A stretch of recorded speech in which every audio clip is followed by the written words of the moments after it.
And for those people, hello everyone. I think we're live now on the webinar is now on YouTube as well. We'll be starting shortly with our panel discussion framed around the movie we just watched, Dance Like a Man. But if you do have questions, you can always use the chat function, and we'll try to filter those in at the end of our conversation and take a few questions because there's a lot to discuss. But yeah, just give us one more minute and then we'll start. We're just waiting for our last panelist.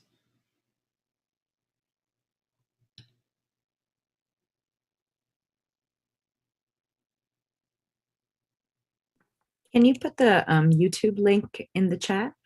Okay, so I think Parimil is going to join us. So I would just like to say hello to everybody who has not been a part of the previous viewing of the film. Hi everyone, my name is Kashi, and I am going to be moderating this talk, which is a part of Idea's ResiliDance Biennial Festival that's happening. This is the first pre-event that's being presented by Idea, and the actual festival will be taking place April 29th, May 1st, and May 2nd. So yeah, tune in for those sessions as well. And so we just witnessed a film. We watched a film, Dance Like a Man, which is a very well-known dance film. And it's about, the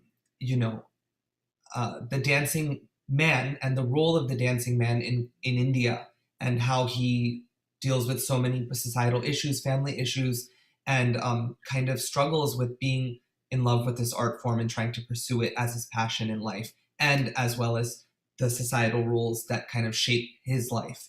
So I just wanted to start by reading off what this panel discussion is about. So the dancing body is a vessel for transmission of art that transcends boundaries. Although celebrated, the role of the dancing body is subject to scrutiny often when it comes to the male. Many unwritten expectations and stigmas arise as we navigate the place of the male dancer, especially in Indian performing arts. Here, this panel will discuss the role of the male Indian dancer and gendered expectations. So welcome Brinda, Kiran, and Parimal, I think will be joining us shortly. I'm sure you guys can find them and read up about their wonderful careers and arts that they present and do, so I won't go too deep into that, and it is getting late at night, so we'll keep it short. But thank you guys so much for joining me in this conversation.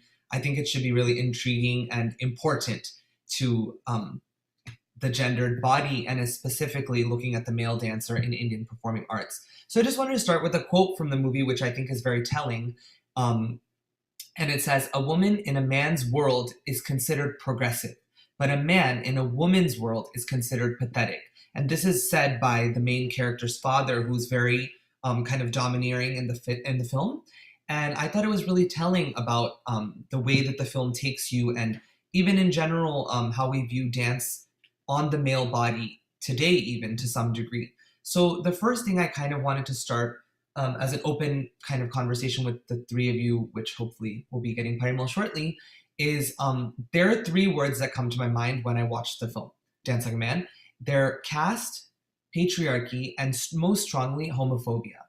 There's always a strong need, I think, for this main character, Jayraj, to be this ideal male or the correct male, which is referenced a lot in the film. So what are your thoughts around, I guess, heteronormativity and dance? Either of you can start if you feel comfortable. Kiran. All right. So that's a Kiran, I think we can't hear you. Can you hear me? Can you hear Kiran? Go ahead. Yes, I got you. Okay. So, heteronormativity and dance. I think that, when it comes to Bharatanatyam, we have to think about its history very closely in this case, because originally this is a form that was developed on the performing female body for the male gaze. So already there is a gender binary that exists not only in who is the main performer of the style, but also who is the audience and who is perceiving said performance. So unfortunately, it is rooted in that sort of paradigm, but over the decades that it has transitioned from a style of dance that was in the temple and court traditions into the proscenium stage. Increasingly over the past few decades especially, we see that pushback happening in the style. So, in all fairness, we can't disregard its history completely, especially in conversations about Bharatanatyam, which is the central focus of Dance Like a Man. But I really respect and admire the amount of pushback that's been happening for some of these issues with heteronormativity, casteism, colorism, um, sexism, all sorts of things that come into the dancing body in the Bharatanatyam style. And somehow is also projected onto the dancing cis male body. I think it's also important to distinguish between what we're talking about.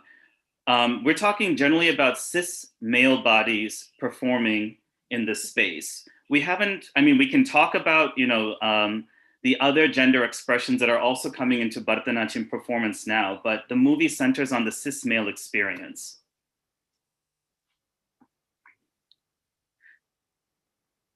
Brinda, would you like to add anything? Yeah, interesting. Hi, Parimal.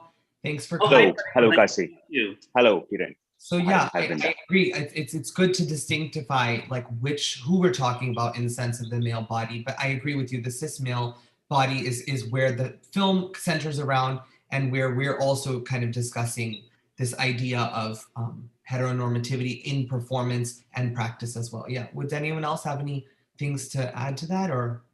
Yeah, sure. Can you hear me? Yes. Okay, awesome. Hi, everybody. My name is Brinda Guha. My pronouns are she and hers. Just to quickly introduce myself, I'm calling in from Lenape land, also known as Manhattan, New York. And I identify as a cisgendered, caste privileged, queer, South Asian American woman centered in Kathak training mostly, and some Manipuri and flamenco training as well.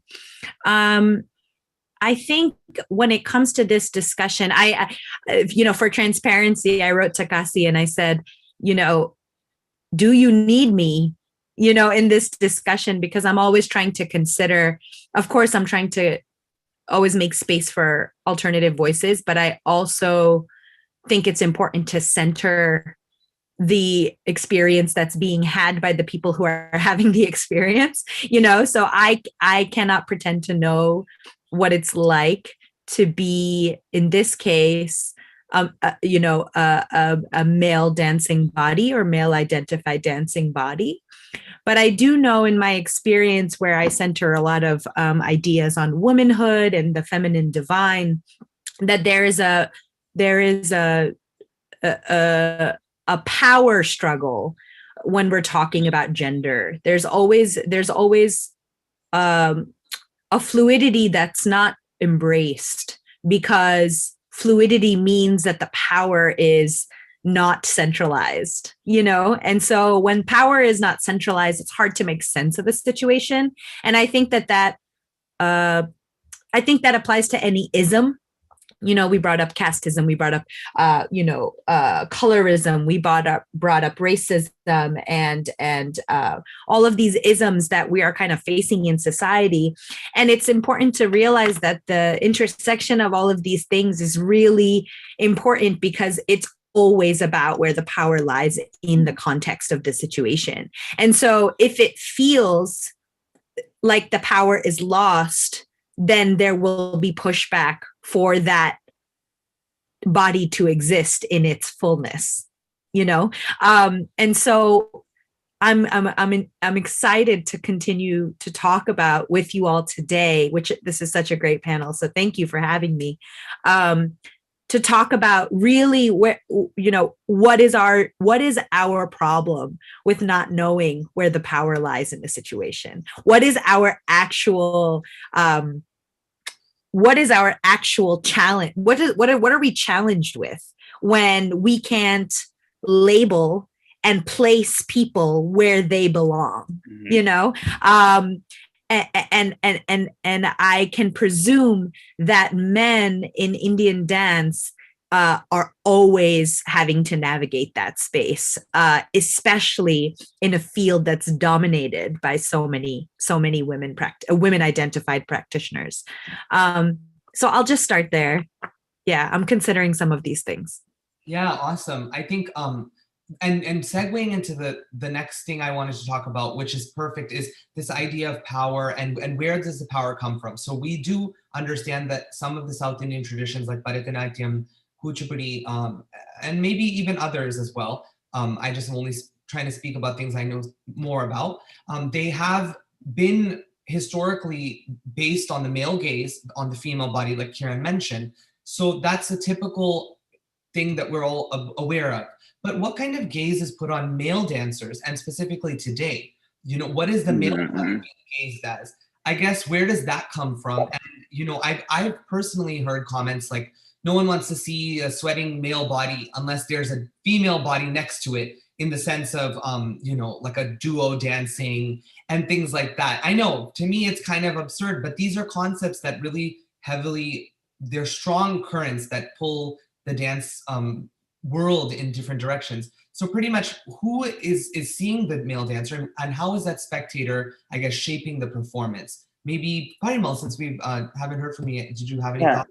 right. So there's a very interesting article by Margaret Walker on how the male gaze has been internalized by the female audience. And this is also I try to talk about in the context of Indian audience, that whenever I watch an Indian audience coming to Indian classical dance performances, I don't know whether it holds for other cities, but I've always observed in my city that the female population is way, way higher than the male population. And one question which I would always ask myself is, they are doing compositions which basically cater to male gaze, and how does this work for the female gaze? And Margaret Walker comes up with a very interesting explanation there, that the female audience has actually internalized that male gaze there, and they are watching from that context. Now, when it comes to male bodies, I feel a lot has changed since Dance Like a Man. We're talking about a film which got released in 2001 or 2005, in between that period, and the play was written in early 90s. But when I look at the whole dance scene, which has kind of revolutionized in the last 10 years, uh, primarily what I feel due to reality shows, which we Indian classical dancers constantly blame, is that the male dancers, in a way, the audience is getting used to the idea of males dancing, you know, in all its energy, in all their energy, with their whatever masculinity would you call it, it is. And it is interesting to see that that idea of looking at the male body has been is kind of evolving, and the audience is not really getting shocked with it, as compared to probably 30 years back when the play Dance Like a Man was written and was staged. So in some ways, I think a lot has changed, a lot has metamorphosed. If you look at even the Music Academy in the last 3 to 4 years, you'll realize that many male dancers are being featured, which was not the case, say, 15 years back.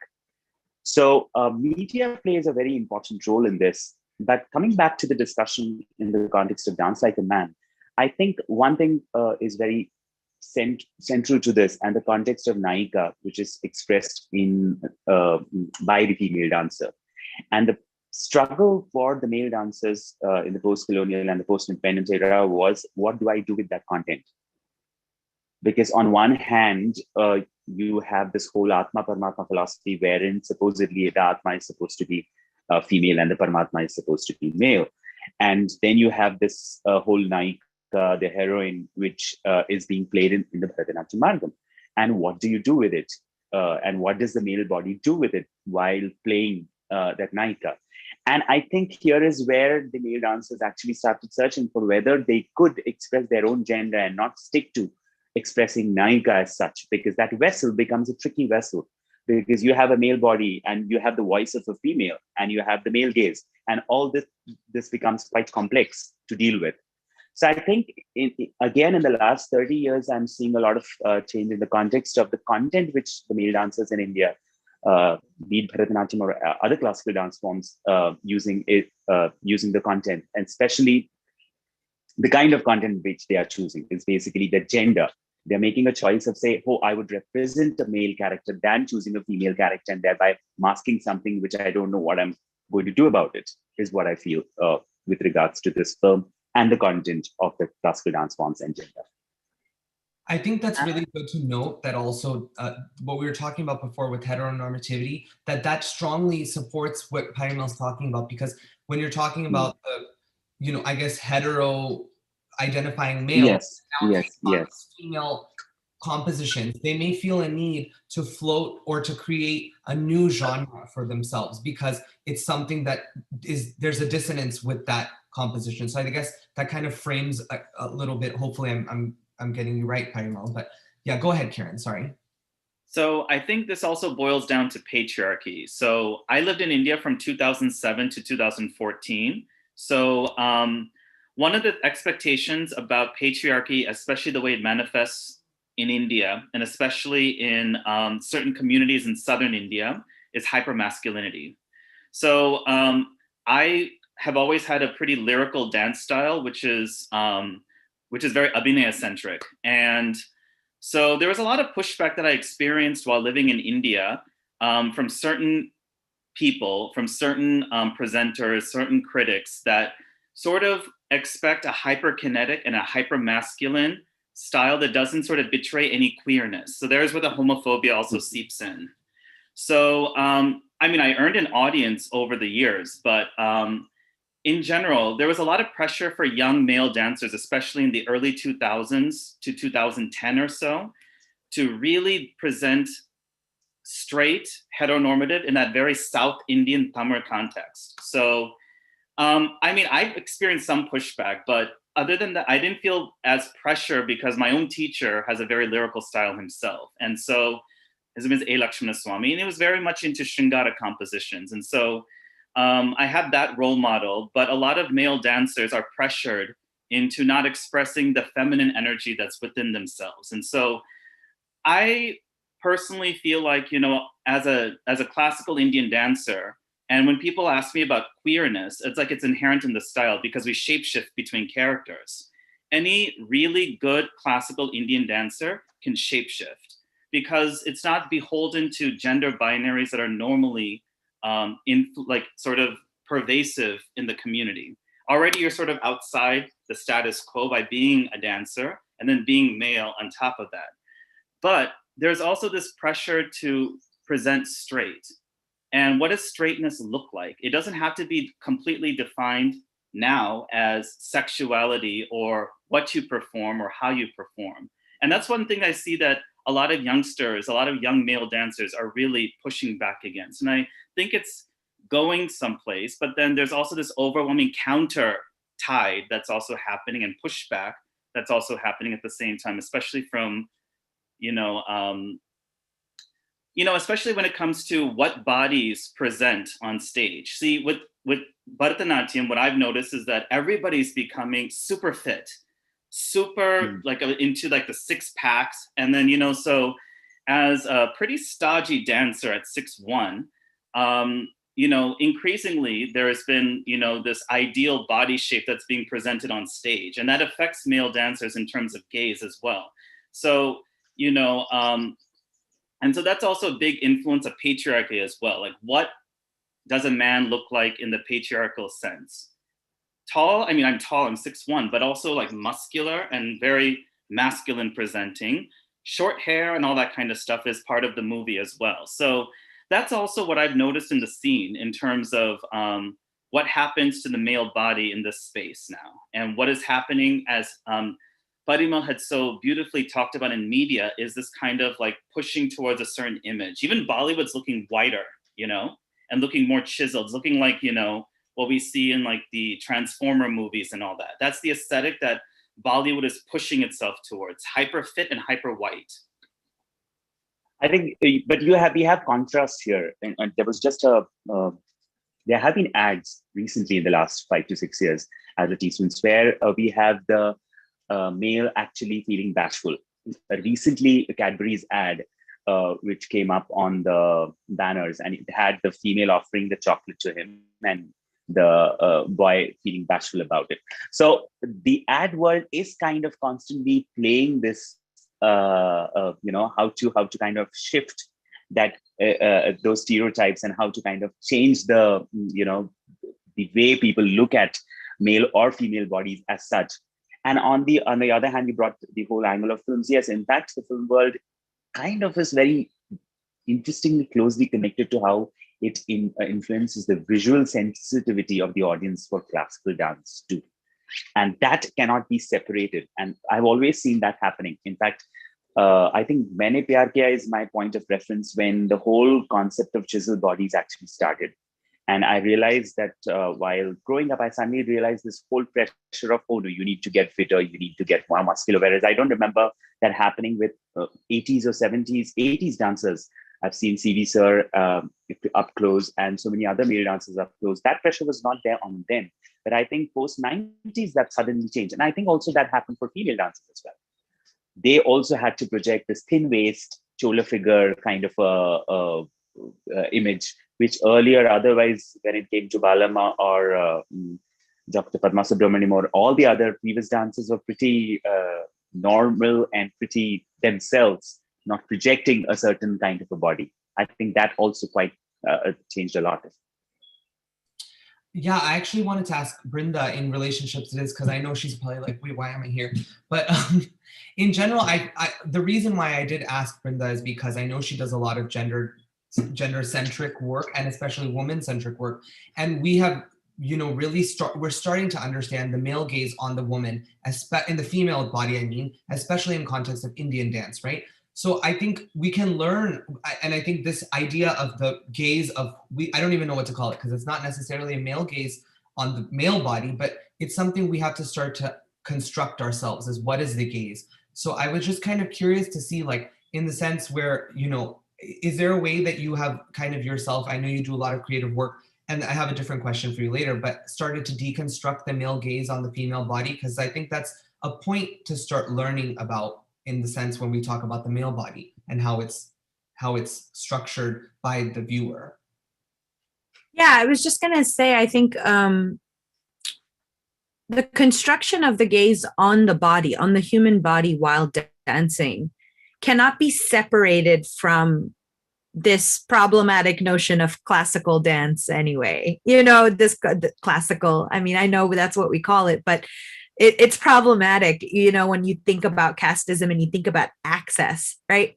So like the gaze is always formulated by the people who are consuming and therefore funding the art. You know what I mean? So that's a different conversation, I think, for another day. But like for what we're using, for what we understand as classical dance, it is very much a deconstructing of the notion of what the body can do, right? So not to take the focus away, but because you centered the question this way, my work on femininity and womanhood is an exploration of what the female body can do and reimagining what womanhood looks like and what it feels like. We consider gender roles. We talk about gender roles constantly in dance in general. But we also, our language also includes this notion, because we were socialized for this, to just kind of define everything on the spectrum of the binary and then taking the spectrum out, right? So even the way we talk about Lasho and Tandav, and the way we even talk about everything is the masculine form and the feminine form, the this or the that. And as far as I'm concerned, I have mothers in my company, I have athletes in my company, I have people who can jump off like in the ceiling, like they can do the craziest, most beautiful, athletic, traditionally in Indian dance, masculine things. The actual role that they're playing in those spaces has almost nothing to do with the traditional view of femininity, right? And then of course, finding our power when we tap into our inherent femininity. And I'm using those words loosely because I don't even know what those words mean, like as I'm using the definition of society, but femininity to me, I think femininity lives within the cis male body, the trans male body, the trans female body, and the cis female body. I believe that femininity is a divine energy that kind of lives within all of us because of where we came from. So this understanding of when we even talk about what's feminine, what's masculine. I think that's the thing that I'm trying to look at when I have an army of women identified individuals doing work together. What is the language? What are the words that we're using to describe what we see? Are we using words like, sensual or evocative, or gentle, or like what are we saying really? Are we talking about abundance? Are we talking about generosity? Are we talking about shape shifting? Are we talking about, like, I'm interested in changing the language around how we consume dance to make sure that that experience is being had by everybody in a more inclusive way. And I'm doing that right now through an army of women identified individuals, right? So I'm just curious, in the space of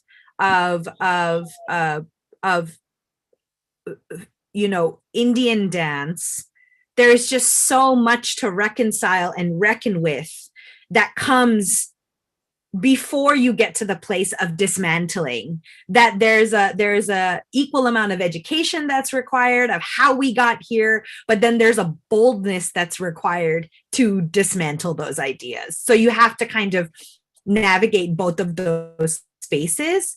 So if all of a sudden in one of my auditions, a male dancer did come, a male identified dancer did come to perform, me personally, I wouldn't struggle with the idea of putting one man in a group of women. Like, to me, that doesn't, we're learning the dance.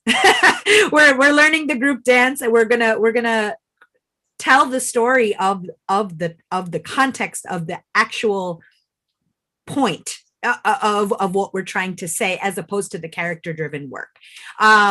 But in more of the classical sense, I just think there's a lot demanded of classical dancers across the board. Like when I study with my Manipuri teacher, Bimbavati Devi, and previously her mother, Guru Kalavati Devi, I mean, Manipuri dancers are athletes. They have to learn tandav just as vigorously as they have to execute lasho on stage. There is that kind of fluidity in that notion, and there's no discussion about it because it's repertoire. It's actually part of the language of this dance form. And so if that's the experience that we're having when we're training it, then why do we have to mold the experience for the audience to suit their comfortability in that moment? I have a hard time with that if we are, as dancers, assuming that we are prepped to execute any of that. You know what I mean? So these are some of the things that I grapple with while exploring womanhood, while exploring the female identified experience, the feminine divine energy. Where does that come from, and what are we actually reckoning with? And so those are some of the things that I consider when creating work. Yeah, I think that was a great segue, and thank you for sharing that, because I think it's, like you said, you're seeing women in, like you talked about in your company, doing things that are athletic or masculine by the terms of what society calls it. But we also in the Indian dance context have men who have to step into roles that are feminine, that are, maybe what society doesn't see as innately within their being. So my next kind of point of discussion was, the male dancer and the pieces. And I think Kieran and Parimal might speak about this specifically, but the pieces, what's appropriate for a male dancer to perform. And that's changing. We have to look at, like, so much history and how we've moved forward. What are the types of pieces that a male dancer is allowed to present? And is there a necessity still today for the male dancer to step into the female role, or even to portray the female experience, with the way the performance and the demand of what people are asking is changing? Is that skill of, like, we see or we hear of stalwart artists doing Nayika characters and people being transcended past the gendered body and saying, wow, I just saw that character, right? That these are all kind of nostalgic references to amazing artistry and mastery. But is that still a necessity? That skill is kind of where I'm going with this question in today's dancing world. I Anybody? think there is not, yeah, I think there is nothing really appropriate about anything. I think it's ultimately the choice of the dancer and what he or she, what he identifies in the context of male body and the male dancer. He identifies with the piece. So if I identify with the Nayaka pieces and if I identify with the Nayaka Varnam, which I feel uh, will give full capacity, which will give full justice to the manner in which I would like to explore that particular piece, I would go for it. But does that mean that it will stop me from showing the female characters or doing a female piece? No, that's not, I think that's not how it will work. Because on the other hand, when I'm teaching students, where we have a skewed gender ratio where you have 90% females and you have just like 10% males coming to learn, obviously I also have to teach Padams and Javlis, which with Naika in the center or with female characters as such. So, and having said that, it's very interesting to see that the students are very far more open-minded at times. I think they are like, oh, let's do Naika Padam this time. Okay, let's do Naika Padam this time. Oh, let's do something else. So I find that as we get into the professional domain, it's the pressure we try to put on ourselves because we are watching the artists of legacy, and we are kind of saying, oh, probably this is the convention, probably this is what we need to stick to. But actually, if you really look at all these great artists, they never stuck to any particular convention as such. They did what they wanted to, even while they followed a certain ritual of following certain compositions. There were very interesting, very smart liberties which they took with the content and say, hey, okay, I'm going to give this my own interpretation and I'm going to decide what I'm going to do. So yes, to me, probably today, the pressure is far less than probably it was. But then I really don't know whether there was any pressure as such. It was what you took upon yourself. If you are the one who's going to, for example, I remember in 1980s, Michael Jackson was a big thing. And I remember this anecdote where somebody said, why are you learning classical? Why don't you do breakdance? And I was kind of wondering why that comment came. And this kind of started ringing in me as to why this comment probably comes more often as to why are you doing classical and not some Western form? And for a classical dance form, the text becomes extremely important. And when the text enters into the performative zone, automatically the gender is specified there. And when that happens, automatically you have the audience taking sides. Okay, this is the male body, so he's supposed to do a text featuring the male. Or this is a female body, which she's supposed to do a female character.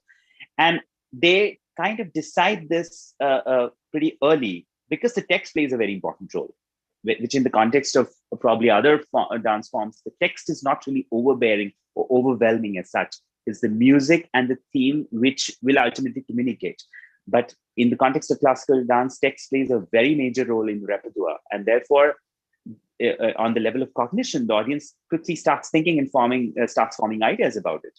So I think there is nothing appropriate, quote unquote, but it is just natural that when the text is going to be a very major influencer in this, audience is going to start thinking, okay, then what character are you playing? What is the gender here? What are you going to express? Is that what is expected? And I think that kind of got me thinking that probably when you're doing text, which kind of represents your gender, automatically the audience is like, oh yeah, now we get it. But when that kind of shifts, the audience is like confused as to why is this happening? And this is also interesting to note that when it comes to the female body doing it, then the audience is not very disturbed about it. When the male body is doing it, automatically there are these questions and these mental blocks. Is this really appropriate? Is this not? So on and so forth.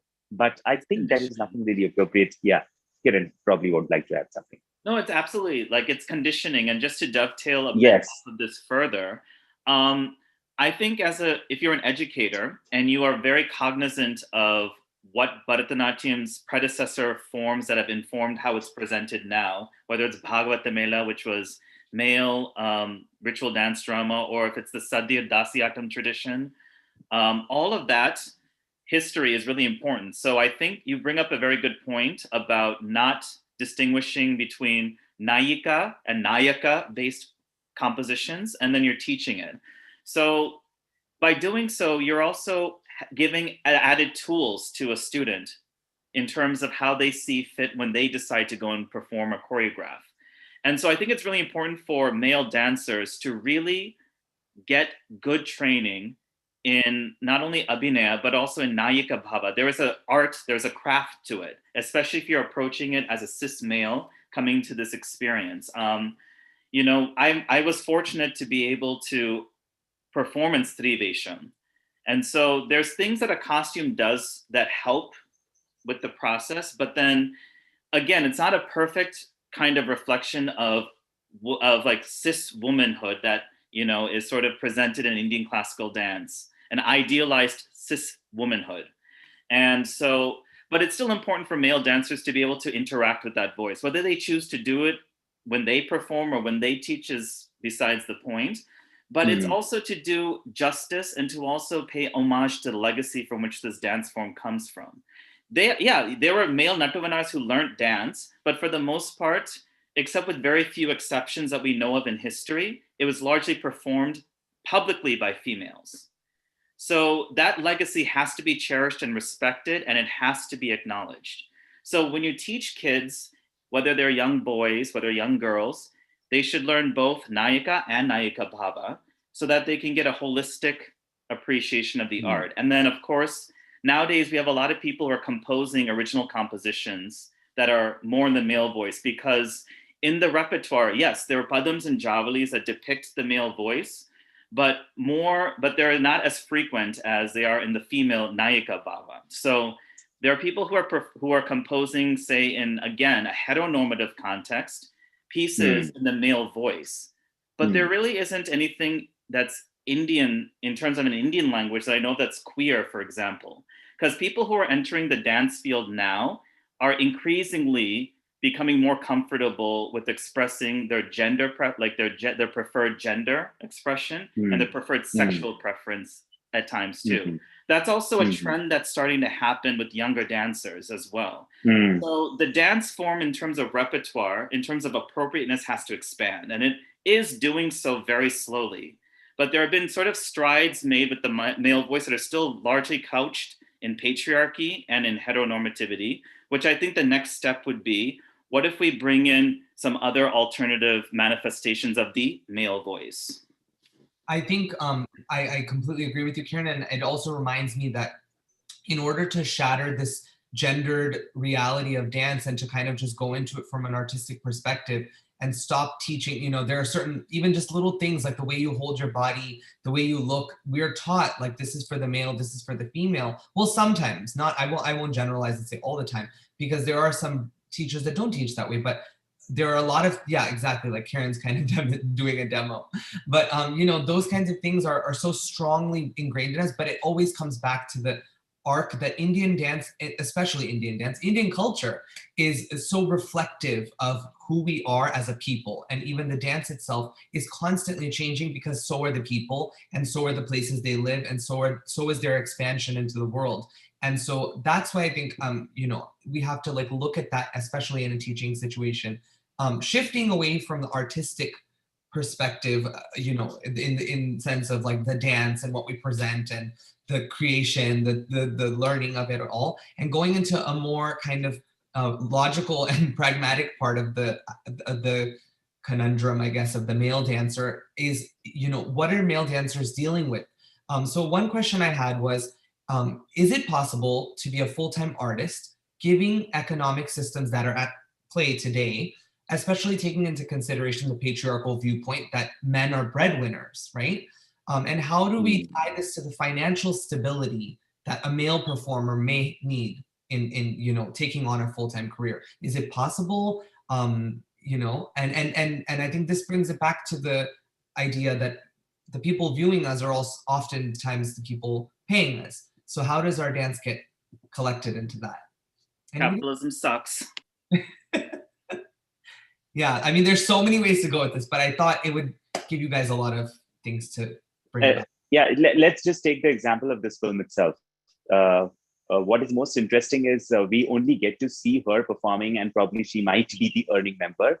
And if you just look at the film, you end up thinking that, okay, probably their father-in-law is sponsoring them all through. So this kind of a deal doesn't change, unfortunately. I think all through this COVID and also pre-COVID, one thing which I have constantly realized and I've constantly stressed is that there is no way out but to become sustainable. And every dancer will have to find that one's own sustainable pathway, because it's very clear that performances, we all know performances are not going to pay us. And we always need a plan B, and especially for male dancers, definitely.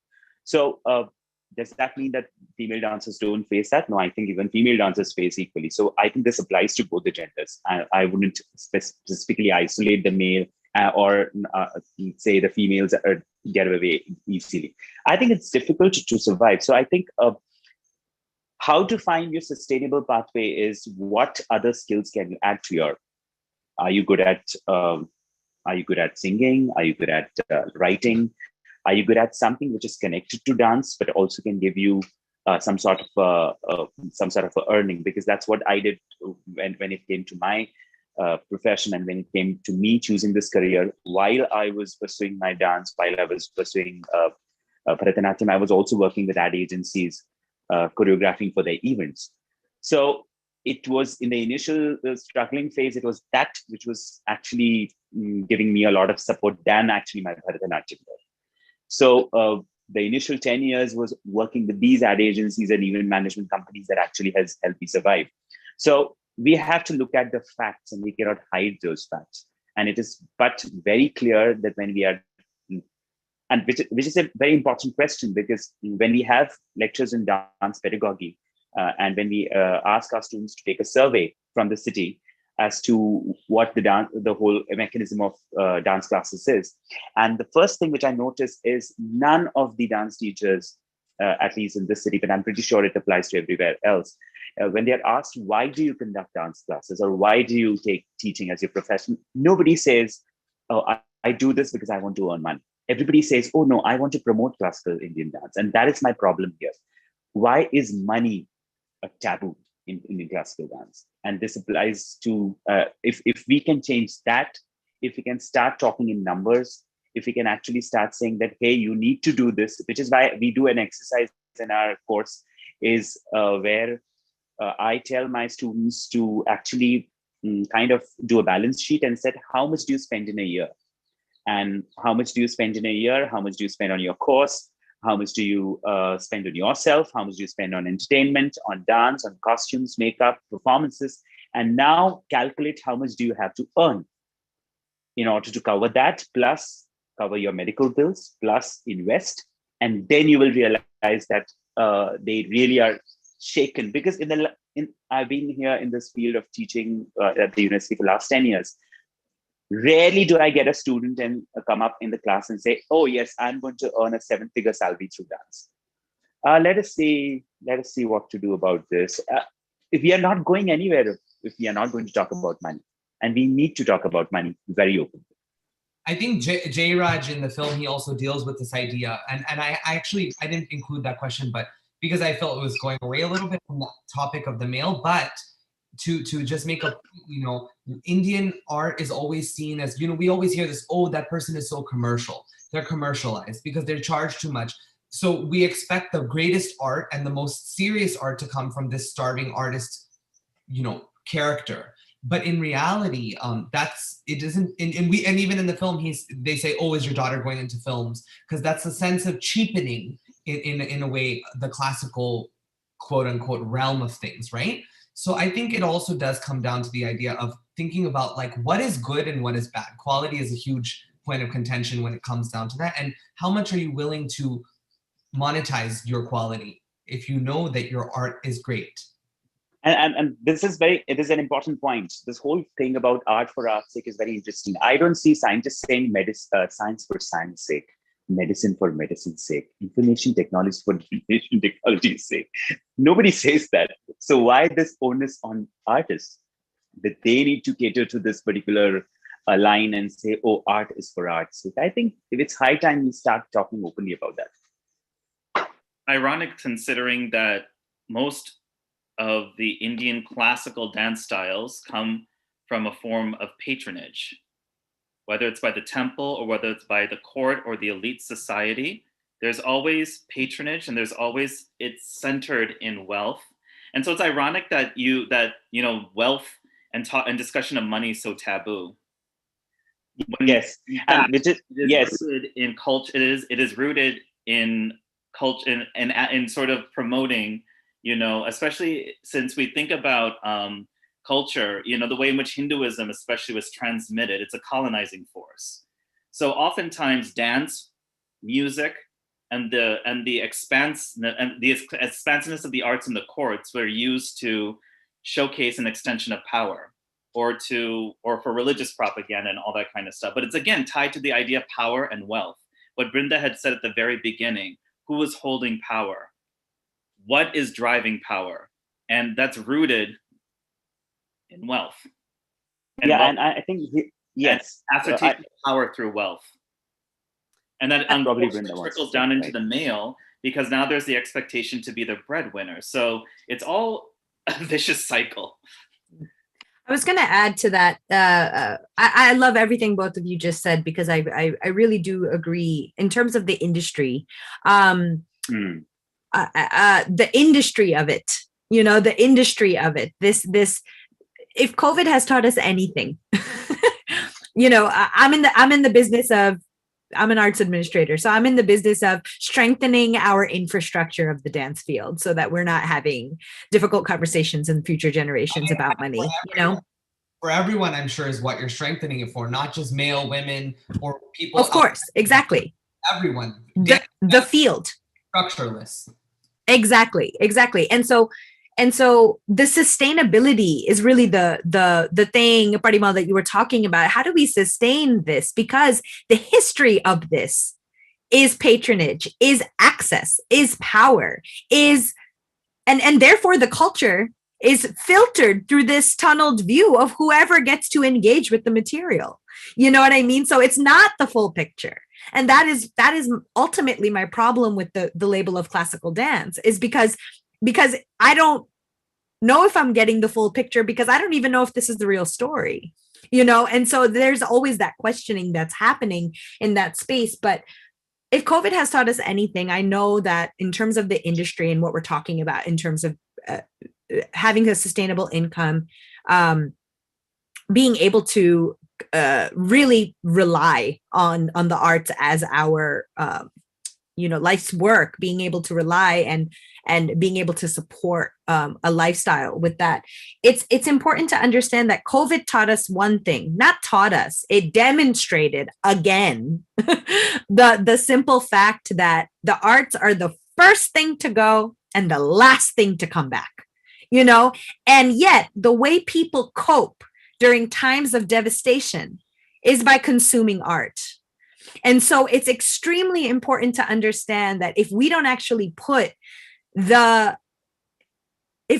put more than just our need for entertainment, our need to take from the arts, if we don't put more back into it, then it is going to be this vicious cycle that is, co-opted by power cycles that are out of our control, because at the end of the day, capitalism is at the helm of all of this, because at the end of the day, the people who dictate what's going to happen are the people that control the narrative. And so it's very, very important to take this time to consider, like in the context of COVID, for example, what are we returning to?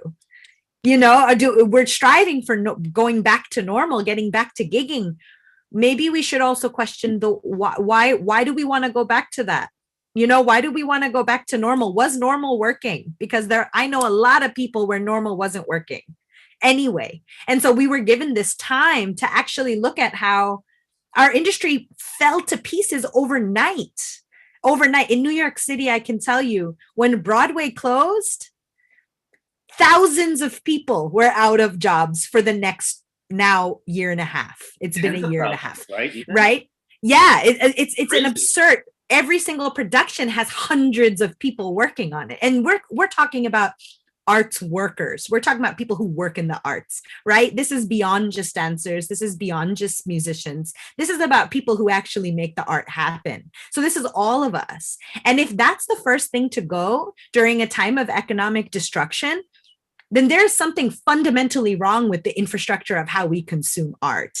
And so if we can put all of our resources into strengthening that just as much as we put into what we're going to present at our next gig, you know, we can actually get a lot of really meaningful work done for the next generation. It's not just about what we're teaching them in class, but it's about helping them cope with the fact that they're learning in a 2x2 box on a screen. This is abnormal. This is not normal to engage with art in this way, but this is what we have to do. Why? Because the infrastructure was not created to sustain us during a time of devastation. And yet it is the arts that has passed down the knowledge of our culture from generation to generation to generation. It's the consciousness of the people that is being transferred through the arts. This is why a second generation immigrant here knows anything about my culture is through the arts. That's the only reason I know anything about being Bengali, about being from Kolkata, about being a Kathak dancer, about the history of pre-partition, post-partition Mughal empires, all the way over to what we see on stage today. This is the only reason I know any of that, is because my vehicle was the arts. And yet the arts can crumble in the moment that things get difficult. So that should really be our concern at this point, is how do we protect the sanctity of being even allowed to work in this space? And so that's why I think it always comes back to access. Who has access to the work? Is it just the few? You know, and we can also decolonize these things now. We can do this right now. Guru Shishya Parampara is very beautiful, and yet it is very problematic to think that one person is the full source of my information, you know, as opposed to I should be able to call you, Parimal, if I need my students to hear from you so that you can teach them something that I cannot, and call to a peer to actually share this information so that they are getting the better information, not being the keeper of the knowledge that they only have access to me. That does not serve anybody, right? And so we are in that period of fluidity, and I think it's very difficult to cope with because we have to release ideas of how.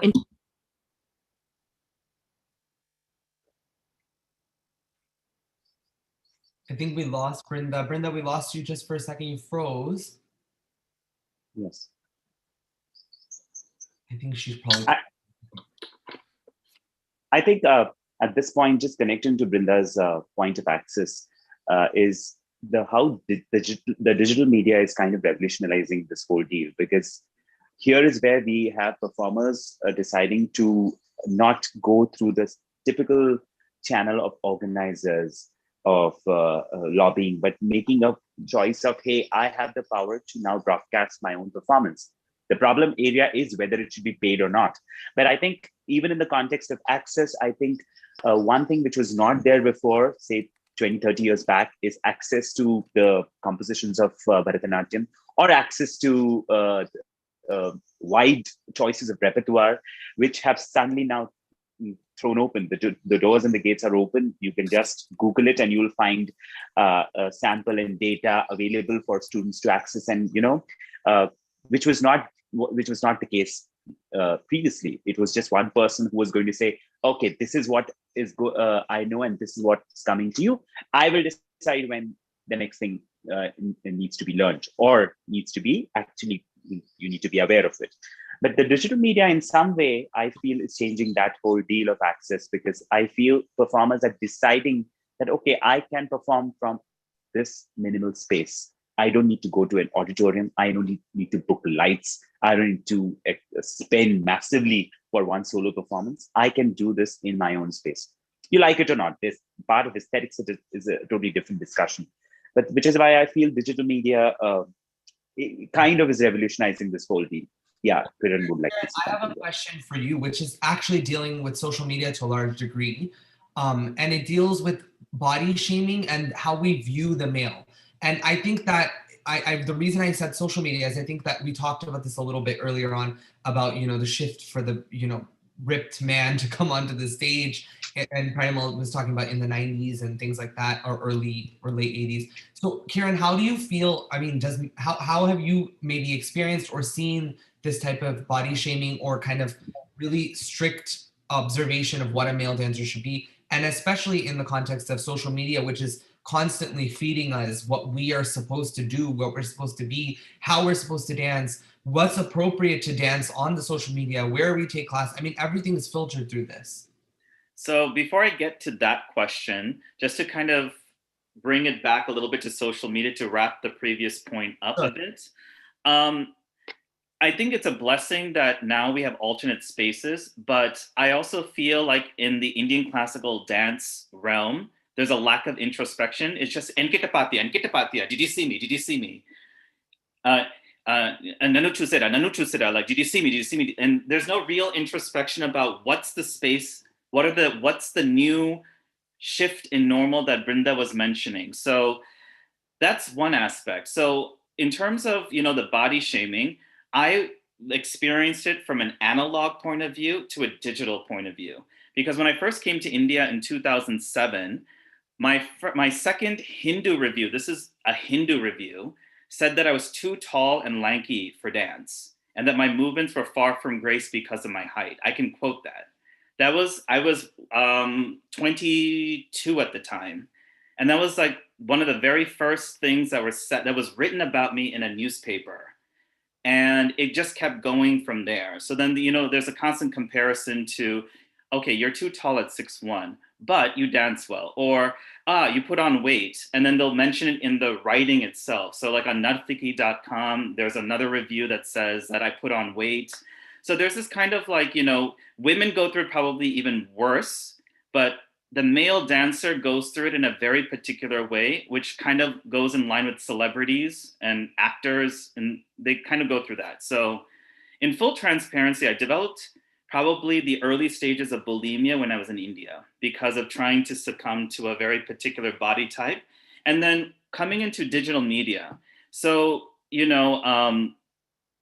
there is a lot of affirmation that you see on social media. And because of, a lot of the algorithms that work, sometimes you don't see that, but sometimes you get DMs. I got a DM after my Vaishravana piece that said like, yeah, you look like the character, but you shouldn't dance Bharatanatyam in this way, in this physique, where I'm like 20 pounds heavier than what I was in India, blah, blah, blah. But you get that in that way, but I think people are becoming more and more sensitive to, and probably more scared to write something that could spur a social media backlash right away. So for better or for worse, it has lessened body shaming, but it doesn't change people's expectations of what the dancing body should look like. You just are not getting it in the writing like I had experienced before. And so I can name many, many different reviews where this appeared, and you can Google. But I think that, when it comes to shifting expectations, because it's being reinforced by social media, a certain body type, whether it's, the Kardashian kind of thing, or the fake asses, or the, or the chiseled body, the filters, all that is projecting certain idealized body types that is unfortunately seeping into the Indian classical or the Indian dance world. And as Parimal had so beautifully stated, it's always shaped by media, whether it is film or whether it is advertisement, something is always shaping it. And then unfortunately, social media is basically capitalism's digital soldier. It goes back to what can get fun, what can earn money, what can earn revenue, what can go to wealth. So it's that. I'm gonna copyright that. Copyright what? Capitalism's digital soldier. Hashtag. Me too. I'm taking that. I'm gonna patent that and then make money on it. No, just kidding. We'll make a t-shirt. We'll all wear it. Yes. We'll make a t-shirt. That's not a bad idea. I'll ask my friend Sangeeta to design the logo for it. Sangeeta, if you're watching. Speaking of a capitalistic venture, but anyways. I do want to just comment on what Kiran just said, because I think, and apologies about before, I got kicked out randomly. But the fat phobia is very real and very pervasive in our culture. I know this panel is not about what women deal with, but I will say that it's pervasive, you know, and I can only imagine what the expectations are because of what society has placed in the lap of male identifying folks, of what they're supposed to be at all times in all spaces. And so that kind of that patriarchal lens is everything. We see everything through that patriarchal lens, right? And fat shaming and fat phobia and body types and the way that we are actually seen is very much tied to capitalism and the patriarchy. And I think it's just important to name our again, going back to gaze, our distaste for certain body types or our need to comment. I mean, I don't know about you all, but in my culture, it is extremely pervasive, this conversation about how everybody's looking, and it's tied to achievement. It's tied to work ethic. It's tied to it's tied to marriage. It's tied to achievement. It's tied to what you can actually achieve and reaching your goals. And I'm like, I don't know when my body fluctuation had anything to do with me reaching my goals. I don't know when me being fit had anything to do with my worth. You know what I mean? Because I can tell you it has a lot to do with productivity, but that's not necessarily equal to my worth in this moment or for the need that I'm being hired for. So that's something that I it's pervasive. And I definitely think that men bear the brunt of, I wouldn't say bear the brunt, but I would definitely say have a unique experience with what they have to maintain to kind of present themselves as this, as this figure that people want to see dancing. That's one of the boxes that need to be checked. Yeah.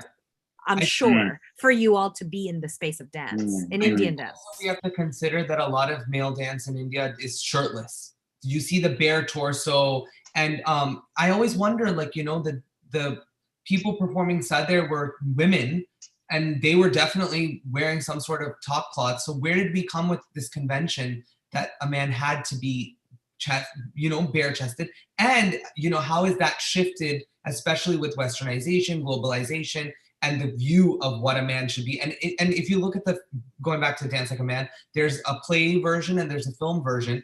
And in the play, the actor that plays what's his name, Jayraj, is not like, all ripped and stuff. He's just kind of looks what we would consider an average guy. And when you look at the film, the character is definitely very different. He's like has abs and stuff like that. And even the casting of Lata and the casting of Ratna Devi, and so interesting to think about that. And like when you look at even the time period it was developed, we're already going into the technological world and this whole like idea that we're all connecting, and then this Western culture is kind of like pervading and it's floating and seeping into our DNA. So actually, Brinda, you brought up marriage. So I had one more question. This is for Parimal. And because for those of you watching, and we will have a few questions after this question for Parimal, they're all from different parts of the world, and Parimal is in India. So I wanted to ask you, does being a male dancer have any repercussions or effect on marriage, getting married, and the idea of being a provider or joining a good family? And we see that in the film also. Do you have any experience? I think, yeah, one thing which clearly is the formula to get into this market of marriage is money and success. If you have the money and if you have the success, then nobody's going to bother about whether you're a dancer, whether you're what.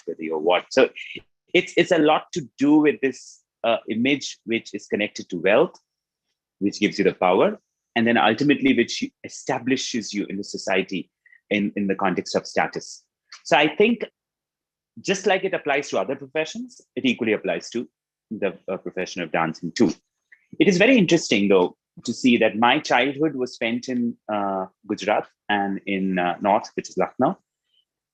And Gujarat also has a tradition of male dancers because Navaratri festival, we have all the males performing. So I never experienced any kind of stigma there. I was in Lucknow. Lucknow is a gharana of Kathak. So interestingly, because I was connected to these cities, I never experienced that kind of stigma. But I remember my friends from Pune telling me that if you would have been in Pune, I'm pretty sure you wouldn't have taken dance as a career and you would have gone for theater and classical music.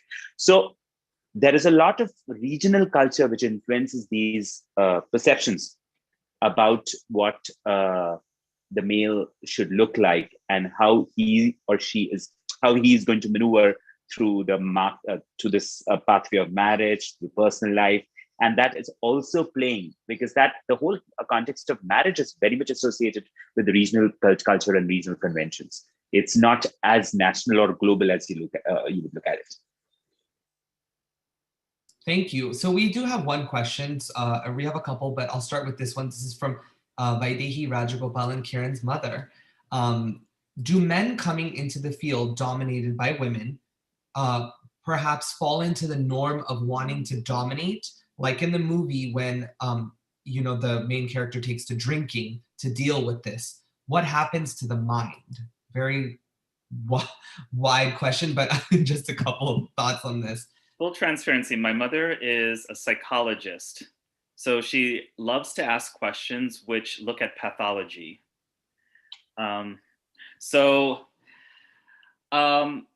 I think in terms of the Guru Shishya Parampara, you see that dominance and power come into play. Because traditionally speaking, you used to have almost exclusively in the traditional, from the traditional hereditary families, if you had gurus from that tradition, you wouldn't have women so frequently coming out and being the teachers or being public facing, because there's a lot of stigma. Nritya Pillai talks a lot about this in terms of like how the inner workings of the Isai Vellalar community, for example, operate in their treatment of women. So traditionally speaking, most of the most of the famous gurus that we had in the pretty immediate past who are from the Natavanar family were male. So they dominated the teaching sphere of things. So you have that sense of, trying to assert dominance perhaps in that sense.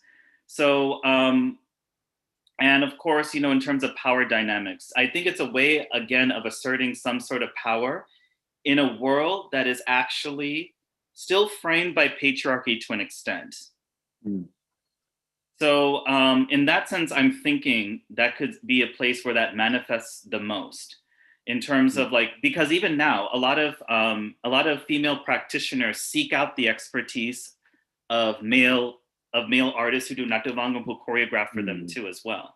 So you see that, so I guess in that sense, maybe you see that attempt at dominance, I guess. I don't know if I articulated that well, but that's sort of what I've observed coming into India and coming into that system of dance, Yeah. I have one more question. This is an anonymous one, but anyways, how do you feel the revision of gender roles in dance is progressing in Indian dance compared to other dance styles from around the world? The revision of gender, I don't know. Are they being re-envisioned? I'm not sure. I have for that. I mean, I consider this to be a very weird looking graph or like a Venn diagram where some things are common and then other things are separate. I think colonialism has a lot to do with this. So, I consider pre-colonialism and post-colonialism as kind of two different realities of gender fluidity and gender roles, and then kind of, I don't know. I think it's a little complicated when it comes to South Asian things, because I think there's so much occupation that happened that kind of redefined society in so many ways. So, and it's a more ancient part of the world or more ancient culture, right? So we can trace it back through different time periods, right? But I think there is a pervasive nature of wanting and desiring masculinity in men in dance, in many dance forms around the world, desiring this traditional need. I know it's prevalent in flamenco. I know that it's prevalent in ballet. You're looking for the strong person who can lift people. You're looking for the, in contemporary and modern. So you're looking for, who can ultimately become a torchbearer of the form. You're always, and I wanted to say this earlier, but I do think this has something to kind of to do with this as compared to other forms. My experience has been in the contemporary Indian space of, New York City. Really, that's been the centralized kind of area. And I will say that there is a certain level of um, investment that goes into when you see a male identified person walk into an audition or walk into a space. You want them to be great because there aren't many of them. So there's been many times where someone who started dancing when they were 16 years old and may not have actually the best facility still get casted for the job because they're a man in a space dominated by women. And that is something that's kind of part of this gender discussion, is that even though we are discussing and talking about the pervasive nature of labeling what a gender role should be in Indian dance, across the board, there is a desire to see power being held by a man on stage. And I think that negatively impacts women and men, that I think that negatively impacts everybody, because what that actually does is it creates the binary before the dance has even begun. And then it's very, very hard to please anybody when you've already decided what the narrative and the binary and the power structure should be, right? So across the board, though, I definitely see a special investment in making sure that the man holds a powerful place in the production or in the work, simply because they are there, and we want to see the man in power. I don't know if that benefits one side or the other more than the other. I just know that it has negative impacts on the overall, because then we're focusing on power and not necessarily focusing on the art. I was actually talking to Karen about this, where I was just saying, in order to get out of these binary or gendered spaces, we have to first strive for excellence, because unless that's there, then there's nothing really to back the lobby being pushed forward. So anyways, but going to our last question, from, I think this is from Shruti. Going back to the movie, why is the male dancer thought of as effeminate? Okay, I think I'll start this question and then I'll finish with you guys, only because I've learned that understanding Indian culture, and in my experience, I've always thought it's about power, right? So we can understand the idea of a transgender person or transgenderism when it comes to maybe hijra culture or many things. Like, there's so much fluidity in the Puranas and the characters, and it's always because the woman is, secondary to the man, right? But when it comes to ideas like homosexuality or queerness, it's frightening, because then you take this power play, this status quo, and you shift it you flip it on its head, right? And so even when you look at the idea of the male being effeminate, wearing costume and jewelry and makeup and, kanjivaram or whatever it may be, or dancing, forget the javalis or the text, right? Like, just the movement quality. I think it puts the man in Indian society's eye in the role of a woman, which is automatically secondary in the sense of patriarchy. So why would a man ever want to lose his status and jump to the lower status of a woman, is kind of the thought process that's ingrained deeply into us. So anyways, I hope that starts maybe an answer for any of you. Go ahead. Anybody have any comments on why the dancers thought as effeminate?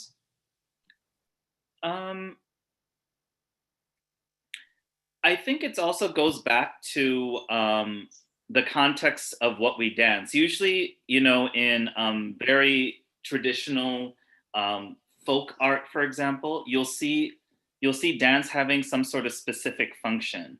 And even in classical dance, as we go back to the very first thing we talked about, female body, male gaze. So that's where the context for this Bharatanatyam lies, unfortunately, is in that history. So, but when you go back to, say, the Afro-Orisha dances or Lukumi tradition, there is like the warrior dance, which in some societies is performed by both men and women, but largely by men. And so that's kind of like the analogous Tandava, you know, in those contexts too. So it's not just an Indian thing to be so binary about our approach to what looks feminine and what looks masculine, but it's also endemic to just roles. And one important thing, my mother will never forgive me if I don't mention this, is the role of biology in all this. Unfortunately, you know, there's a lot of things that are ingrained because of biology.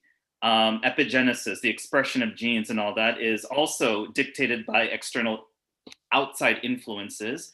Certain roles are transmitted through family lineages genetically as well. So a lot of this unfortunately becomes coded as binary behavior, or things or perceptions of gender being as A or B. So, you know, even in the coding of even what we present as tropes in mythological stories or in folk oral traditions carry those markers that are oftentimes biologically ingrained.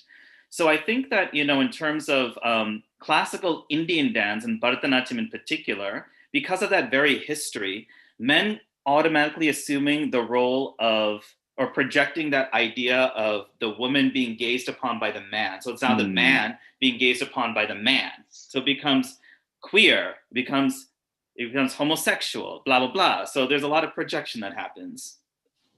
I have to say, that's so on point. The biology of this is so pivotal. And I'm glad that it was brought up today, because when we're talking about men in dance, we would be remiss not to mention that there is a certain expectation because of the biology of these bodies, and who receives, for better lack of a word, and who gives and who provides and who accepts and who, you know, and all of these kinds of notions of what people want to consider is normal. And this is why homophobia is really entrenched in the dilemma that you all face as Indian classical dancers, is really this fear of the gaze shifting, you know, power, you know, who, you know, that notion of desire is going to change the game, you know. And another thing I wanted to just quickly say is the functionality of dance. I think in the beginning I mentioned classical, and it's important to realize, Parimal, you said something about regional spaces as well. I mean, we have the classical, what is considered the classical Indian styles, but then we also have countless folk styles of India, and their function exists in parallel to the virtuosity of classical dance. The functionality of folk dances, we cannot be elitist about that, because when we're really talking about how dance is preserved and how communities are enriched and they survive in many spaces. It's not about the presentation, it is not about the stage, and it is not about the patronage. It is about actually thriving in community. So when I think of Santal dancing, Chantal dancing in Bengal, when I think of Bhangra, for God's sakes, you know, like I think about all of these dance forms, regional, small, and popular. They actually serve a different function, and gender roles are going to be flipped on its head when we're in those conversations too.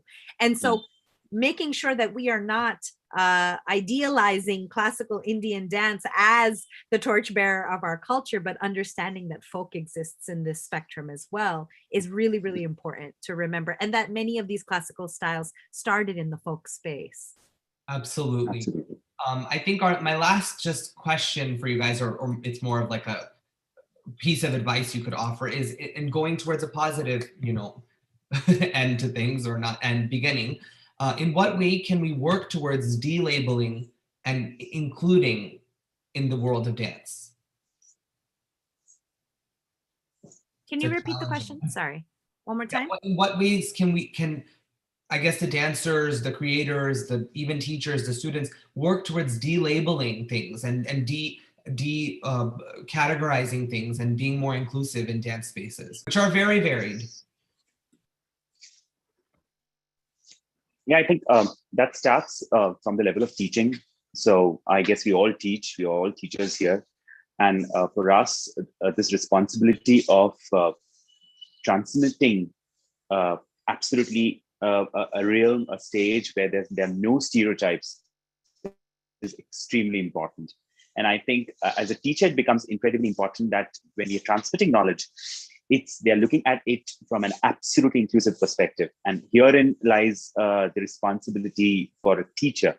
And as performers, I feel we have to be risk takers. If we are going to be risk takers, then we are going to push the envelope, then we are going to question, and then we are going to take up questions. So I think for me as a teacher, it's incredibly important for when I'm transmitting knowledge that the students do not take it with a particular spectacle wearing that, oh, this is how I need to view. And as a performer, I have to take risks. Otherwise, then I'm just doing the same thing which has been happening. And I'm just repeating the mistakes which probably have been repeated. Yeah, we have an amazing responsibility. I agree with you, Parimal. We have an amazing responsibility here as society shifts, as our children shift, as we're finding new identities, we're finding new language for identity, to not feel like our culture is slipping away because we have more language for more people. You know, if we have more language for more people, then how do we actually choose the stories to tell that are actually, you know, have been in ancient times extremely inclusive, extremely open, you know? And how do we interpret the literature? We have that opportunity to interpret the literature, to tell these stories that include every single student that's in the room. But I do think that we actually have to get out of our own way to do that, to find the language ourselves, to do that, to let go of the stereotypes and the stigmas ourselves, to do that. And that risk taking is not only in when we perform, but it's when we teach. It's when we teach. We have to be able to say, do you actually, I assumed that you would feel this way with this character. Do you actually feel this way? Because maybe you don't, you know, maybe you don't see this character in the way that I see it. It's catching ourselves. It's being allowed to make mistakes, because in this way, we can actually tell the story accurately and in a way that's relevant to the bodies that are going to be continuing these stories, right? I agree. A t-shirt. This whole thing in a t-shirt. But you raise a very good point about the responsibility of being an educator. Not only to provide a curated and an inclusive and curated experience for your students, but as you had rightly said, Parimal, one free of our so-called stereotypes from the immediate past. Like we're entering into a new era. And what you had said about a language for more people should not be a threat to your grasp on tradition and a grasp on heritage. Those were all excellent points, because I think coming back to the male body for just a second, this is a very interesting nexus point of that conversation. What's happening to the male body as it moves forward in dance in a world that's also changing and challenging male dominance and patriarchy. So it's not about lessening a male body in that space, but it's also about bringing more people along in that journey too. So there's been some really good questions that have been asked, and I've been kind of answering them, typing out. One was about, just trying to, how do you get your message across about shifting perceptions of gender in your work? And to basically summarize, I think like it first starts with, do you have a command over your own craft? It goes back to doing your ABCs and building sentences and doing that hard work of craft. But it also then comes into the messaging that you couch, and you also don't pretend to be tone deaf to what your students or what the youngsters in your life are talking about.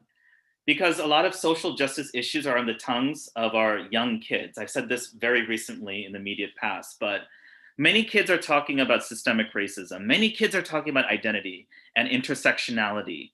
How can we as educators or as adult performers ignore that? And they are the next generation. So we have to listen to them and understand what they're talking about.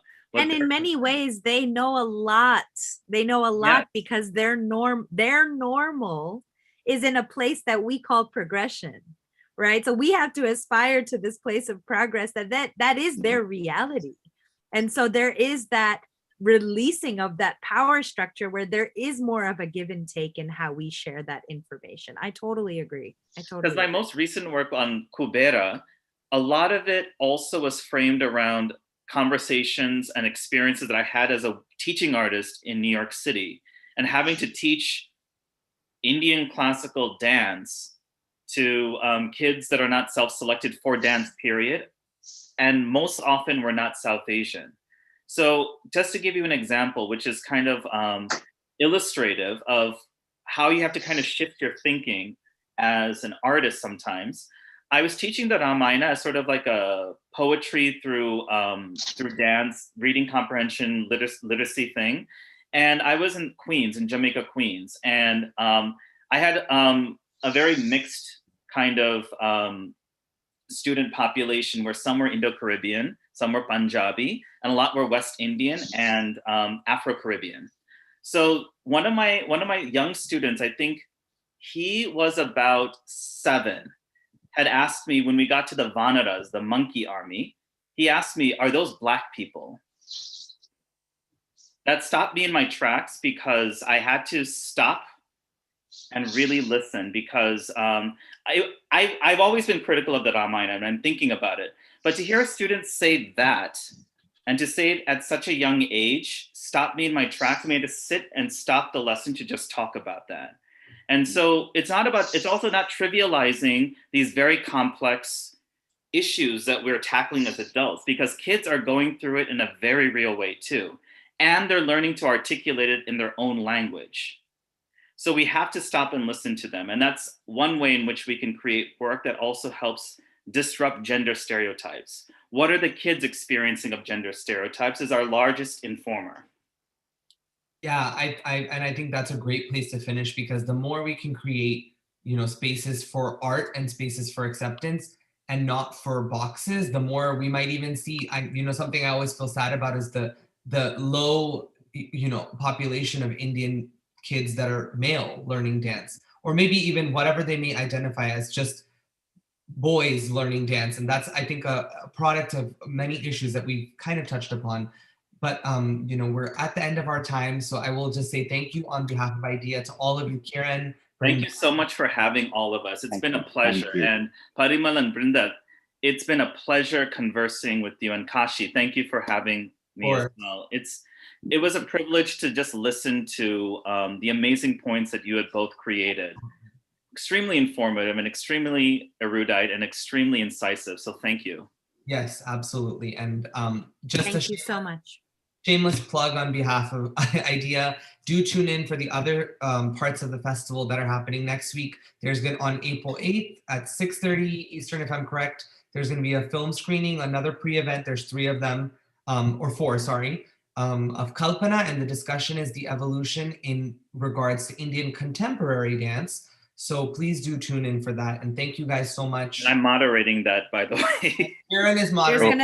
There's gonna be lots of beautiful discussion when we talk about Udaiji and I'm excited because I have to watch the movie. I've seen parts of it, but I don't understand Hindi, so I'm watching with my friend. But I'll come prepared. It's one of the most beautiful commentaries on many of the things we talked about today. So that's gonna be great. Yes. I can't wait. I'm excited. I've only seen like clips of it. Thank you all. Dancing, Yeah. Thank you so much, everybody. I really thank you so much. It. Thank you. Thank you, IDEA. Thank you. Yeah. Good night. Good morning. Good day. Good evening. Goodbye.